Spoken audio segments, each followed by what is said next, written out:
So we're going to this is new for me. Gemara is supposed to be. I told this to Rabbi left, but the way I see it, Gemara is you learn inside. You learn a Gemara, you read the Gemara, you read the Rashi. At the very least, you read the Gemara. That's how Gemara is learned. Gemara is not something you kind of listen to in the background. So what I'm really saying is that this shiur isn't meant to substitute the learning of the Gemara. It's meant after you learn the Gemara by yourself or in shiur, however you learn it. So then this shiur is going to serve as like a good way of doing a quick chazara, and you listen to it while you're jogging, while you're driving, whatever it is.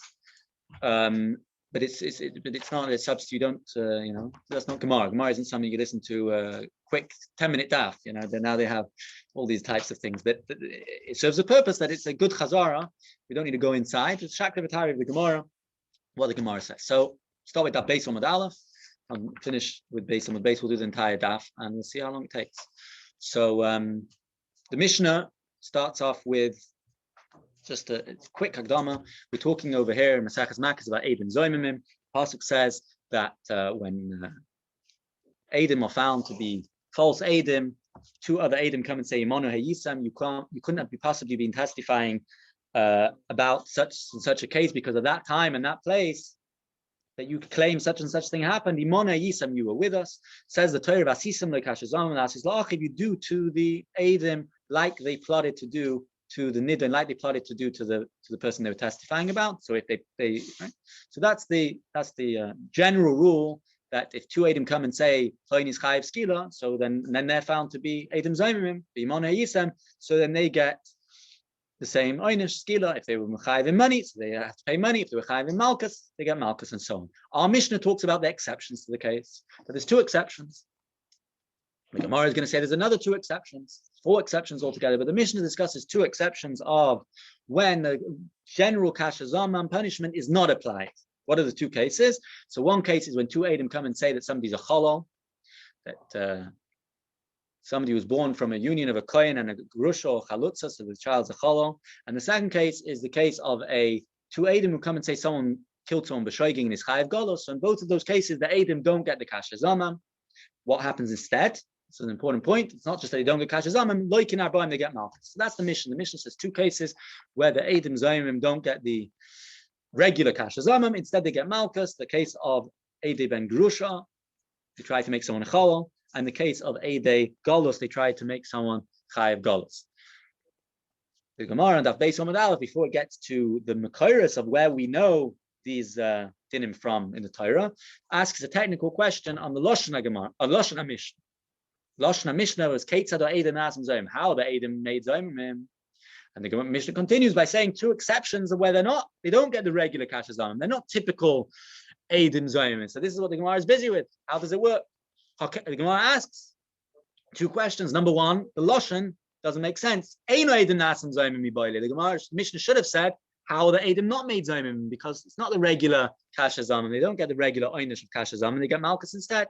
That's question number one. Question number two, the Gemara asks, is that the case of Eidim Nasim Zayimim, sounds like you're going to tell me how the Eidim become Zayimim. What's the process by which they become Zayimim? That's taka discussed in another Mishnah, where the Mishnah says, how do Eidim become Eidim Zayimim? It's a specific case. Not every time an Eid lies or is found to be lying does he become an Eid Zayimim, only in a situation where two other Eidim come along and say, Imanu Hayisam, you were with us at that time that you claim the Nidon did X, Y, Z. You were with us. Hari Elo Zayimim. In other words, the Mishnah later tells me what the process, what are Zayimim. So why here are you asking Kate to the Eidim Nasim Zayimim when the Mishnah deals with it later? That's the second kasha. So the Gemara answers, you're right. If this Mishnah was read in isolation, if this Mishnah was read by itself, so then taka, it doesn't make any sense. Kate stayed in Nasim and then tell me two cases where they don't get the regular kasha zamim. You're not even telling me, you're not telling me the regular kasha zamim punishment. You're not telling me how the process by which they become Zayimim, that's in the later Mishnah. In this Mishnah, we don't talk about how they become Zayimim. That's in the later Mishnah, Imanu Hayisam. So if this Mishnah was read in isolation, then you'd be right. It doesn't make any sense. But you have to take into account, says the Gemara, that this Mishnah is said by Hemshech to the end of Sanhedrin, where the end of Sanhedrin is really the second to last parak in Sanhedrin. One has to explain that the that really Kol Yisrael Yesh Lam Chelek is not really part of Sanhedrin.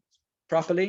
And the Makkos is coming behemshich to the end of Perek HaNechnokin, where the Mishnah over there already talks about an exception to the case of Eidim Zomim. What's the exception? The exception over there is Eidim who come and say false testimony, Eidim Zomimim, about a Bas Kohen Uboyala.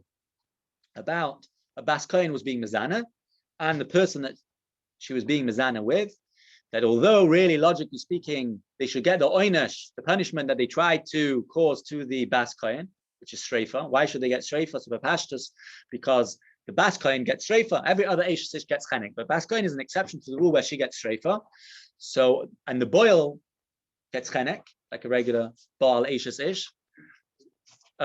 So it makes sense to get Shreifa. Kasha Zomam, and the more chamor dikr of the two oinshim that they tried was Shreifa, so they should get Shreifa. Nevertheless, there's a special limud which tells me the limud is, as explained by Rashi, is the pasuk says v'asisim lekashazam, and that says la'achiv.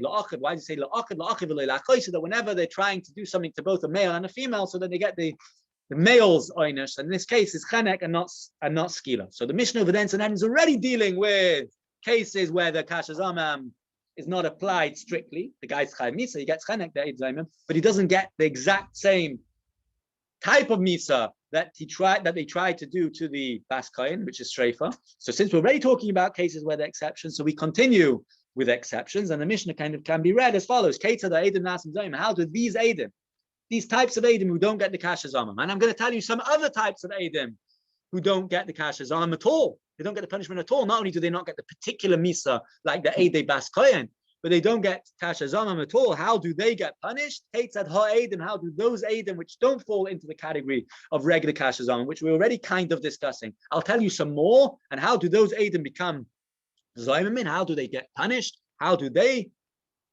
What's their din? So their din is that they don't get, they get Makkos. So that is how the Gemara answers its question. It's two questions, shall we say, of Kate said, Ein Eidim Nasim Zaymin Boile, and furthermore, the second question of the Gemara, which is that L'chora, if you're going to tell me how they become Zaymin, that's later. The process by which they become Zaymin, you're not Bichlal describing how the process by which they become Zaymin. The Gemara's answer is it's based on the early Gemara in Sanhedrin, where we already see exceptions, and we're saying when there's even bigger exception where you don't get Kasha Zam at all, how do you get punished? That is the answer to that. Now the Gemara is going to turn to say the reasoning for why this is the case. In other words, the mocker in the Torah for why Eidei ben Grushim and Chalutza don't get Kasha Zam, the regular Kasha Zam. And later the Gemara is going to actually explain why they do get Malchus, but it's two separate things. One is why they don't get Kasha Zamam. That the Gemara explains over here, and that's based on Mad Aleph with regards to Eidei ben Grushim, that the reason why they don't get Kasha Zamam, Minani Mili says the Gemara answers, Loi v'loi lazari. The pasuk says, Vasisam loi Kasha Zamam, that you do to him as he plotted. The word loi implies that you only give Kasha Zamam when it only affects him. But if the Kasha Zamam also affects others, we don't give Kasha Zamam. And in this case, just make him a chalal, don't make his children, that's not Kasha Zamam. In other words, it has to be, on the one hand, there has to be Kasha Zamam, says the Gemara, has to be as he plotted, and he plotted to make the children chalalim as well. And on the other hand, Vasisam loi Kasha Zamam, the pasuk is clearly telling him that we only punish him, we don't do something which would affect his children as well. So it's clear that he's mufka, he's taken out from Torah's Hazama, he's not got the regular Kasha Zamam, and therefore he doesn't get punished in the regular way. That's the first reason given. The second reason given is the Kal V'chomer Bar Pada, which is ultimately rejected. The Kal V'chomer is that the Kal V'chomer is based on the logic like this. Kal V'chomer, right? You have the case which there's a more chomer case. The more chomer case of someone who actually makes chalalim. What's the case of somebody who makes chalalim? The kohen who actually marries the gerusha, his children become chalalim. He makes chalalim. He doesn't become a chalal. So it follows that somebody who just attempts to make chalal, meaning an Eid Zayim who just attempts unsuccessfully to make chalal, surely he shouldn't become a chalal as well. In other words, if you successfully do something, you don't become a chalal. The kohen who marries a grusha doesn't become a chalal himself. His children do, he doesn't. So then someone who just attempts to, for sure, shouldn't become a chalal. As a kal v'chomer over here, it's a more lenient situation. So for sure, if the chomer doesn't get to be a chalal, so the kal for sure shouldn't be a chalal. The Gemara rejects that by saying that the whole logic that can't be applied to Eid Zayim, because the pasuk itself tells me Kasha Zamam v'lo Kasha Asa, and if we were to apply that rule, So the case of kasha asa, meaning where the Eidim Zoimim successfully cause someone to get killed or someone to get Makkos, so then they don't get the oynish because it's pasuk kasha zam kasha asa. If you're going to go with the same logic, kal v'chaymer, so then someone who tries to for sure shouldn't get Makkos because he did less. It's more kal, and nevertheless, that's the whole din of kasha zam, that the kasha zam the kasha asa, that the more kal gets punished and the chamer doesn't. So that's exeris hakosef. So obviously we can't apply this logic of looking at successfully doing something as being more chamer than someone who's attempting, and based on that applying the rule that the Gemara says, we can't say that somebody, just because somebody makes halal doesn't become a halal, the kohen who marries a gusha doesn't become a halal himself, that we can apply the same thing to and say because that's the whole kasha zamim, that attempting to do something has a more chamer dikadin than actually successfully doing it, despite the fact that logic dictates otherwise. So that is the Gemara's rejection of the kal v'chaymer, and ultimately the Gemara said we go back to the original reason. So in Amud Aleph, what did we have? We had a Mishnah with two exceptions of when we don't say kasha zaman. We had the Gemara's two questions on the Lashon Mishnah, Kate to the Eidim Nasim Zoim, the Gemara's answer that it flows from Sanhedrin, and that being the case, it makes sense, the Lashon Kate to the Eidim Nasim Zoim. We then asked why a chalal is, why Eidim who tried to make somebody a chalal don't get the kasha zaman, don't get the regular kasha zaman. And we said a pasuk and a kal v'chaymer, the pasuk loy v'loy lezaroi, and the kal v'chaymer of the Oma mechalal einim ischalal habal chalav lechil einidin shaloi ischalal, and we ultimately rejected the kal v'chaymer. We remain with the fact loy v'loy lezaroi. The pasuk says vasisem loy kasha zaman loy v'loy lezaroi. So that's that base Amud Aleph. That base Amud base. We now discuss the second case of the Mishnah. The second case of the Mishnah is that two Eidim who come and say someone's chayiv dolos. The Eidim don't get, when they become Eidim Zoimim, they don't get the kasha zamam, even though usually that's the punishment. What's the reason for that? What's the mark in the Torah? Says the Gemara. Again, it's going to follow the same framework. First with a pasuk, then a kal v'chaymer, reject the kal v'chaymer, go back to the pasuk. So what's the pasuk?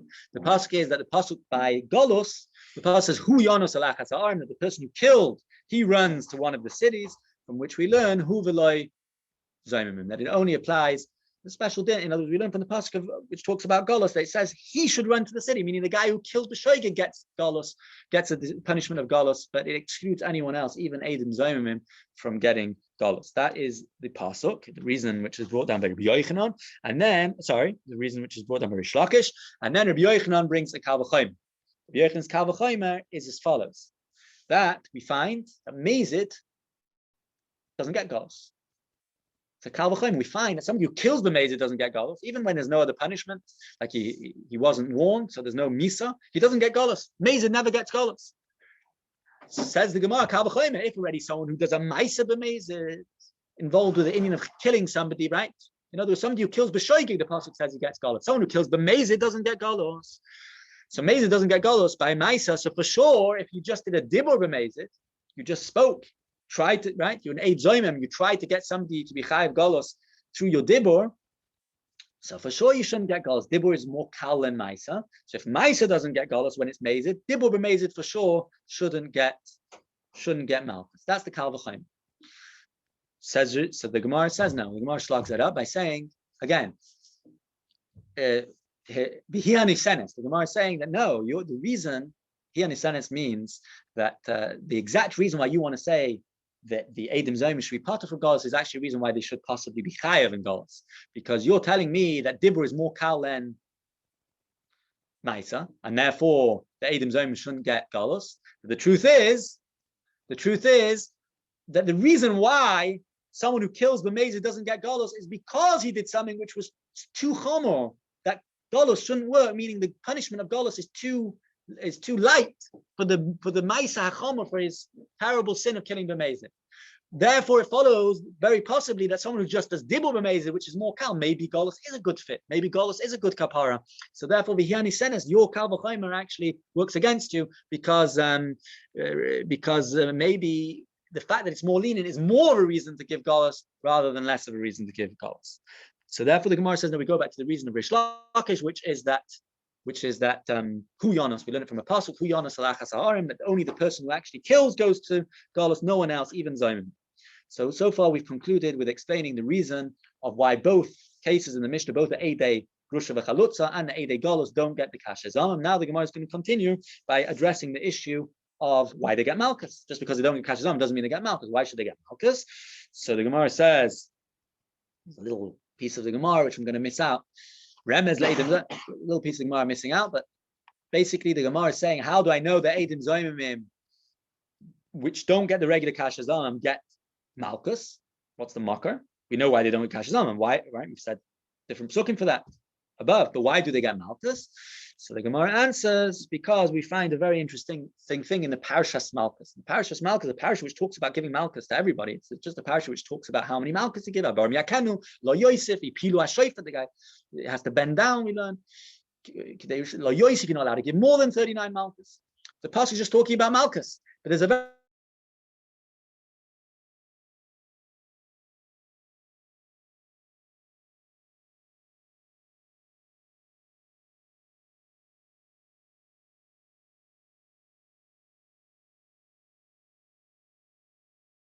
people, and you're being done them. So it's tikkun asadi b'shuas Rasha. They find out who the tzaddik is. They find out who the Rasha. One guy's innocent, one guy's guilty, and then if the Rasha deserves Malkus, this is what you do. It's a very interesting introduction. Surely, there's many cases where a person gets Malkus. Person gets Malkus for doing different Isurim in the Torah, which is a Malkus. There doesn't necessarily have to be two people. A tzaddik and a rasha. What's going on over here? Why does the pasuk preface the whole din of Malkus by saying that the Dayanim found the tzaddik to be a tzaddik and the rasha to be a rasha? What's going on over here? Says the Gemara that it's a remes to Eidim Zoimim. It's a remes to the case where there's Eidim Zoimim who can't get the regular kasha zom and they get Malkus. How is that remes? So the Gemara explains rasha means as follows. There's two people over here. There's the Nidoin. The Nidon is really a tzaddik in truth, because the Eidim Zoimim found the first set of Eidim to be lying. The defendant, who they're saying, with the first set of Eidim is saying it's Chayiv Misa for killing somebody, or being Mechal Shabbos. The Eidim Zoimim are being Megala that no, the first set of Eidim are false. That the Nidon is really a tzaddik. V'tztiku es tzaddik. The Eidim Zoimim come and the v'tztiku es tzaddik. They say the Nidon who we thought was a rasha is really a tzaddik. V'shiur es a rasha. They find that the first set of Eidim who we thought were just two Eidim coming and saying a story are Rishoyim.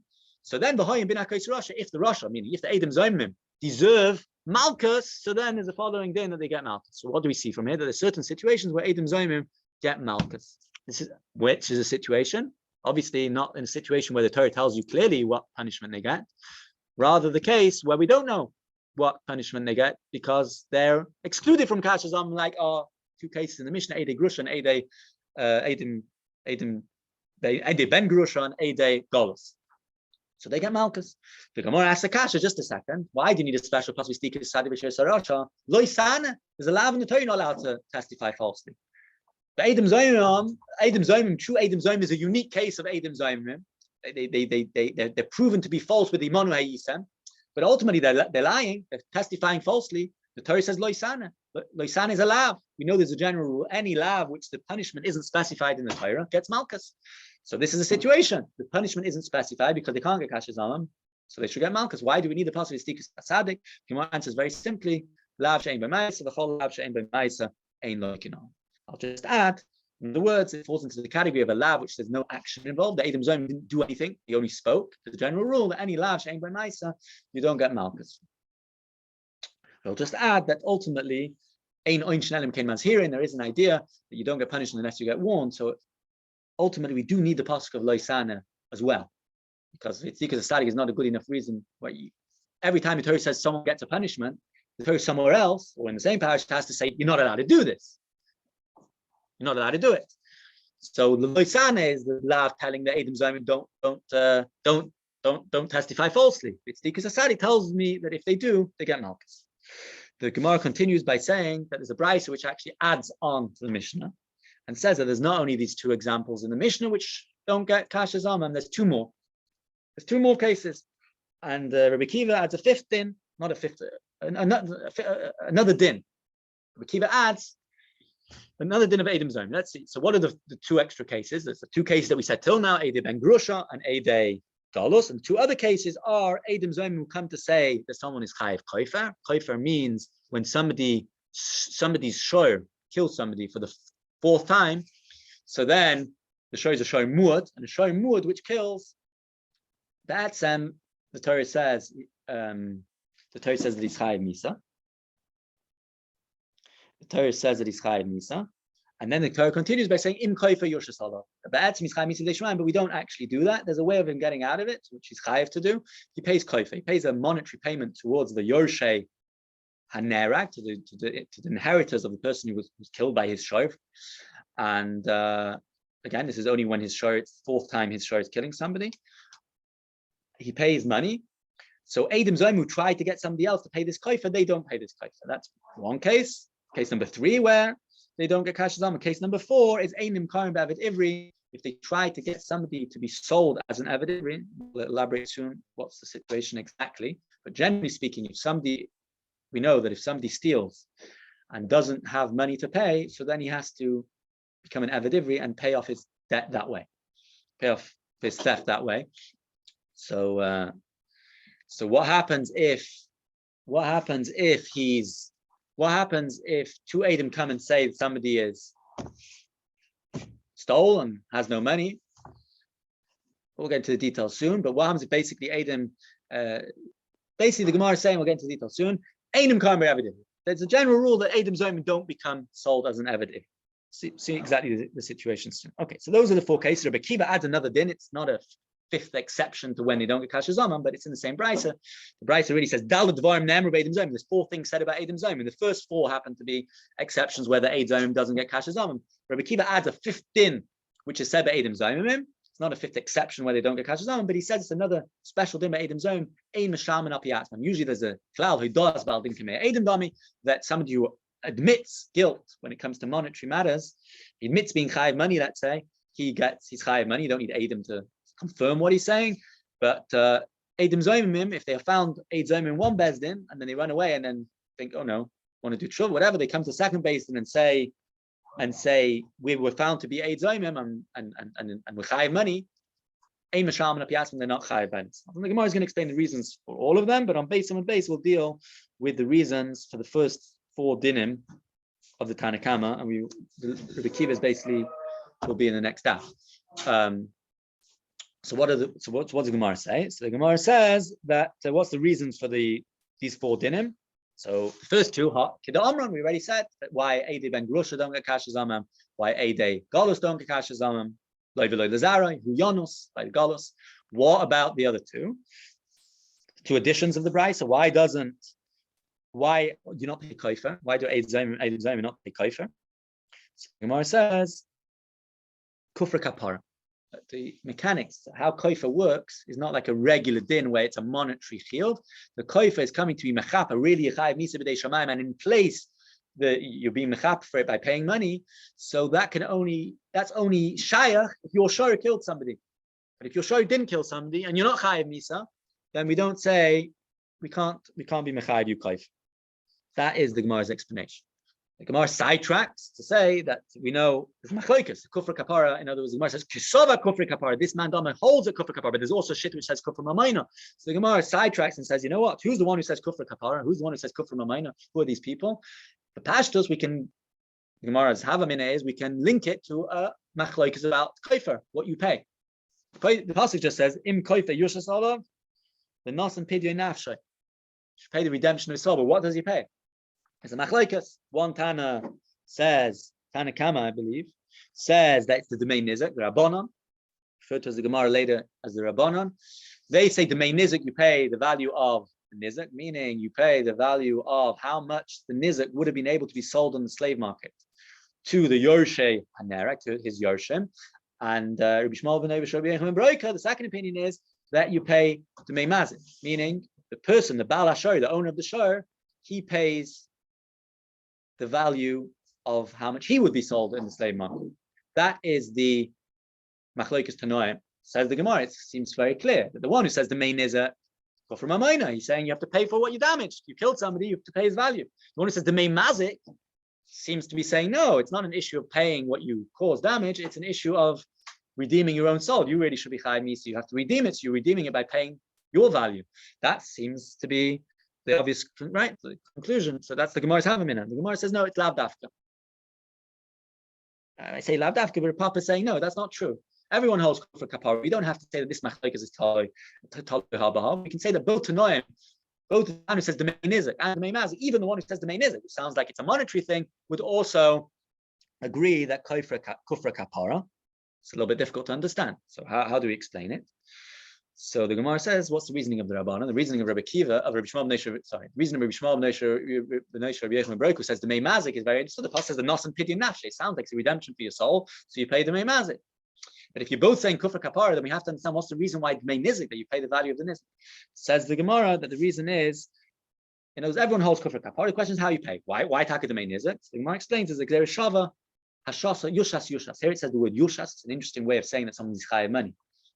In koifer, yushas alav, you place koifer. But it says this interesting lashon of yushas early on when it talks about a different parasha, where it talks about somebody killing the fetus of the vlad of which is still in the pregnant woman. So you have to pay the dmei vladis lebal. You have to pay the money of the vlad to the baal, to the husband. And there it says also yushas. So just like over there with the nizik, you're talking about paying the value of the nizik, so over here it makes sense nizik as well. And now there's a special limit, the Gzer Shava, that the way you get rid of the kapara is through the domain nizik. Why doesn't Yisroel Rabbi Yechon Breka say the same thing? And I'll just add that with Pashtus, he doesn't hold this Gzer Shava, we know. Not Makabel Gzer Shava mi Rabbi. So, but either way, the Gemara asks this question. The Gemara says, Pashat, it says in the Pasuk, V'nosan Pidyon Nafshe. So that implies it's a pidyon nafshe. You pay your redemption of your own soul with the mazik shamin, and you pay your own value. And what about the Rabban? The Rabban says, yeah, it's not a taina. True, it's pidyon nafshe. True, it's the nature of the koifer is that it's a redemption for your soul. But that doesn't mean you have to pay the value. The way you pay with the nizik shamin, you pay the value. Okay, so that is the Gemara which deals with the reasoning of why the Eidim Zomim don't pay koifer, and additionally a side discussion about what koifer is, and how even the Mandama says with the nizik shamin, and even though it seems like the nizik shamin and the kufr is mamoin, it's like a regular monetary thing, you're paying for what you damage. No, we can say the kufr kapara, the kufr is a kapara for your nefesh, because you really chayim misa. Nevertheless, but the nizik shamin because of the Gzer Shava. And finally, last thing we're going to learn today is the fourth thing in the brayso einim karim b'avad ivri. Why taku eidim zayimim not become nimka b'avad ivri? But before we get to the why, the Gemara first discusses which case are we talking about, because if you made that someone stole, he only becomes an eved if he doesn't have money. So what are we talking about? Does the ganav, the alleged ganav, right? The nidon, the person who the Adam said stole, does he have money or not? Do the Adam have money or not? So the Gemara actually goes through three stages. The Gemara says three stages of when the din of the brayso applies. Originally, Rav Hamnuna in two different stages wanted to limit the case of when you're not sold to Aved Ivri to specific cases and say that there are cases when you would be sold as an Aved Ivri, based on logic, based on svara. So first of all, the first svara he advances is like this: that when do we say Einim Karim B'Aved Ivri? When do you say Einim Karim B'Aved Ivri? When the nidoin, when the person who they try to get sold as an Aved Ivri has money. In other words, he has money. So that's why Einim Karim B'Aved Ivri. Meaning that even if the Eidim don't have money, nevertheless, what did they try to do? Ultimately, they tried to get him to pay. He had money. So so since he's not getting sold, so they're also not going to get sold. But let's say the Nidon doesn't have money. So then you have to be Nimka B'Aved Ivri. Then the Eidim Zoim, despite having money, even if they do have money, because ultimately what they tried to do was get him sold because he didn't have money. That's what Ramnuna says. Mara asks a kasha on that and says, no, that doesn't actually make sense, because that doesn't actually follow, because ultimately, even in a case where the Nidvain doesn't have money, if the Eidim do have money, it doesn't make sense that they should get the kashas on, because ultimately they can argue, we can argue on their behalf. We can say that just the fact that the Nid didn't have money, that's a technical thing, he didn't have money. But we came to say that he stole. When we say somebody came to steal, what we're saying is like this: if he has money, then he's going to be chayav money. And if he doesn't, he's going to be sold. So if he would have money, then he would pay up. So we have money, so we should pay up. Why shouldn't we, right? If we have money, we should pay up. That was the Gemara's taina on Rav Hamnuna's original assumption. And ultimately, this second stage of the Gemara says no. Rav Hamnuna retracted. Rav Hamnuna Rabbi Nuna modified what he said, and he said, "You're right." He conceded, and he said, "Einim Karim B'Avidivri would apply to any situation where either one of them has money. Then they wouldn't be sold at Avidivri, because if the Nidon has money, so then they didn't actually try to get him to get sold. So it doesn't make sense that they should get sold even if they don't have money, even if the Eidim don't have money. And on the other hand, if the Eidim have money, even if the Nidon doesn't have money, the Eidim can say, just a second, we have money, and if you had money, you would pay up. So we should also be able to pay and not. So when would but Rav Nun is still saying, this is the main point. Rav Nun is still saying that there is some case where you will be sold as an Avadivi. Which case will that be? When neither has money, neither the Nidon has money nor the Eidim have money. In that case, there's no reason why they shouldn't get sold. The Nidon doesn't have money, so they try to get him to get sold. And they also have no money, so it's not like they can say, well, just a second, we only plotted for him to get payouts, to pay money, because, okay, but just like if he didn't have money, he would get sold. Now you don't have money. So in a case where neither has money, so then he would get sold. That's what Rav Nuna says. Rava argues and says, no, that's not true. You're misunderstanding the Brisa. That's not pshat in the Brisa. The Brisa isn't something which is based on Svara, where you can apply all the Svaras. Even in a case where the Svara stands strong that you should get sold as an Avadivri, you don't get sold as an Avadivri because of special pasuk. The pasuk is the Nimkar Bignei Vasai, Veloy Bizmama. That you only get sold when you actually steal, but not in any other situation, not in the case of Eidim Zayim. So that basically concludes the daf base. So we'll stop over here, and I hope that was helpful.